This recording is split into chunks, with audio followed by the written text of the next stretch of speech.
क्या करना चाहिए सुधारों और रिफॉर्म की दृष्टि से?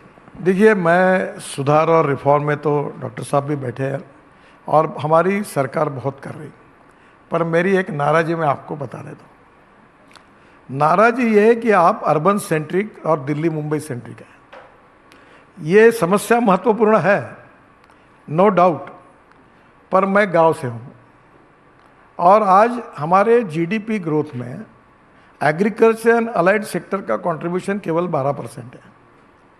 24% जो है मैन्युफैक्चरिंग सेक्टर का है और 52 से 54% जो है वो सर्विस सेक्टर का है। अब एग्रीकल्चर में, अलाइड इंडस्ट्री में, जैसे हमारे यहाँ अभी फिशिंग में ब्लू इकोनॉमी को 7 लाख करोड़ करने का हमने संकल्प किया। मैं जब शिपिंग मंत्री था तो कोचिन शिपयार्ड को हमने एक ट्रॉलर बनाया। अब हमारे जो फिशिंग बोट है वो समुद्र में केवल 10 नॉटिकल माइल जाते हैं।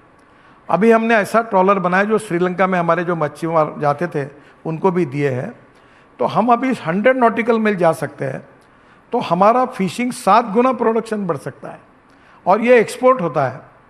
फिर हमारा मिल्क में अमूल और मदर डेयरी कितना बड़ा काम हुआ है।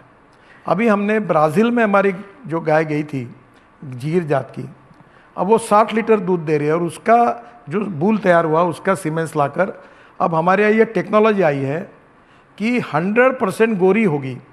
जैसे ये अपना embryo transfer test tube baby जैसा, और देश में 3 प्रोजेक्ट शुरू हुए और तीनों का उद्घाटन मैंने किया।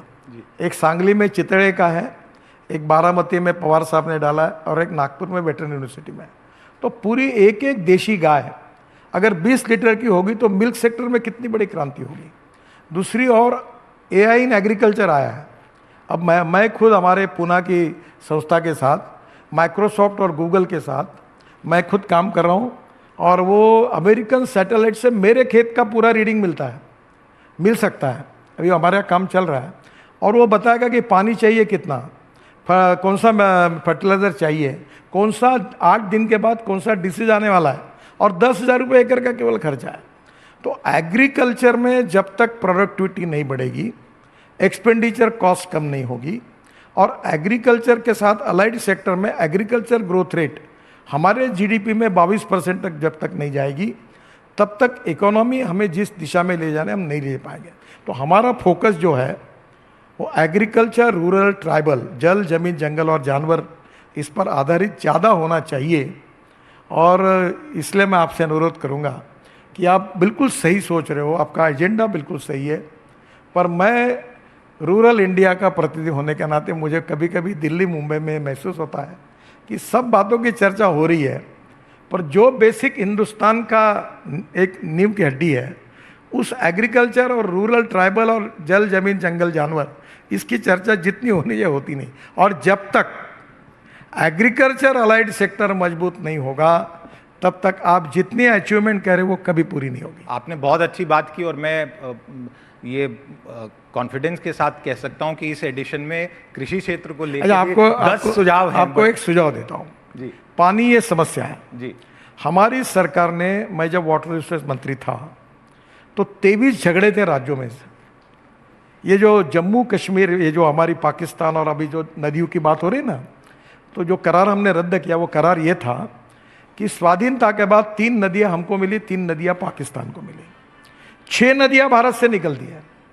हमारे 3 नदियों का, हमारे अधिकार का पानी पाकिस्तान बह रहा था और हरियाणा और पंजाब में झगड़ा हो रहा है पानी के लिए।